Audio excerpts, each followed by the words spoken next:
Muito bom dia, dia 9 de março, Rússia e Ucrânia chegaram num acordo agora pela manhã, ou nessa madrugada, de interromper por 12 horas a ação militar para que possam evacuar civis. Essa seria a terceira ou quarta tentativa de evacuação de civis, mas de qualquer maneira foi uma boa notícia. Os índices futuros dos Estados Unidos subindo agora 1,6%, as bolsas na Europa subindo quase 5%, commodities caindo, e ontem saiu a notícia de que os Estados Unidos baniu a importação de petróleo da Rússia. E a Rússia falou que pode banir também a exportação de gás para países europeus. Alguns países europeus entrando em discussão entre eles se eles fariam ou não esse banimento dessas importações de petróleo e gás russo. Lembrando que os países da zona do euro são extremamente dependentes do gás russo. Inclusive, eles começaram algumas discussões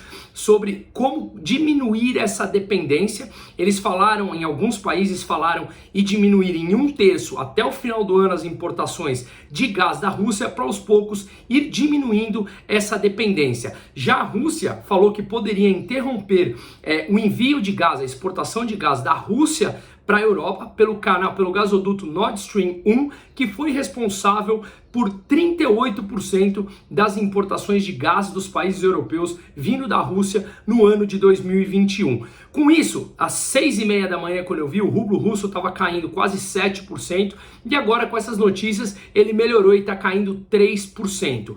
$1 representam 116 rublos russos. Pré-Covid valia na casa dos 55. Se a gente pegar antes da guerra, estava na casa dos 79, ou seja, $1, 79 rublos. Agora está 116, tá? Bom, vamos lá. Nos Estados Unidos, ontem saiu dado de importação e exportação. Foi o maior déficit comercial no mês de janeiro, ou seja, os Estados Unidos importaram mais do que exportaram. 90 bilhões de dólares foi esse déficit. Os Estados Unidos, eles têm déficit comercial já há muito tempo, mas no mês de janeiro esse montante foi o recorde, tá? A zona do euro, como eu falei, ações subindo entre 4% quase 5% agora, pelas notícias que eu mencionei no começo do vídeo.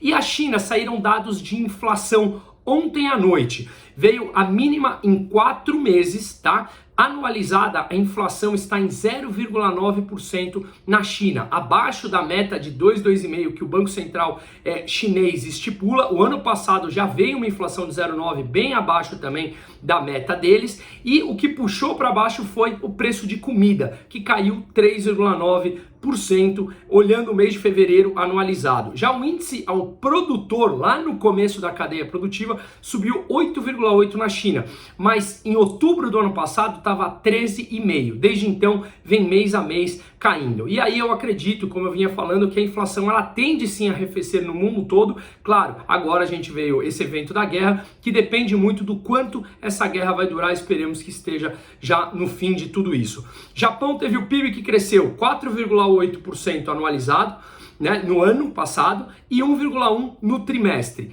Cresceu, mas foi abaixo do que o mercado esperava. E aqui no Brasil, hoje a gente tem a produção industrial, saiu dados ontem que caiu 15% a produção de veículos e a venda de veículos no comparativo ao mesmo mês do ano passado, e ainda o Paulo Guedes, o nosso ministro da Economia, falando que não haverá congelamento de preço de gasolinas, mas que a pressão está forte para fazer alguma coisa para que os preços não subam, uma vez que o preço do petróleo subiu demais. Eu expliquei ontem como funciona esse preço de paridade, assim como é nos principais países do mundo. Lembremos que congelamento de preço aconteceu nos anos 80 e 90 aqui no Brasil, acontece na Argentina, acontece em outros países que insistem em refutar a literatura econômica, e o que ele traz pode ser uma solução curto-prazista de segurar o preço, mas no longo prazo o problema é muito maior, e o problema é sempre aquilo que a gente quer evitar, no caso a inflação, em um montante muito maior. Vale uma reflexão em cima disso, e um ótimo dia a todos, um forte abraço e torcemos para que esse acordo chegue logo.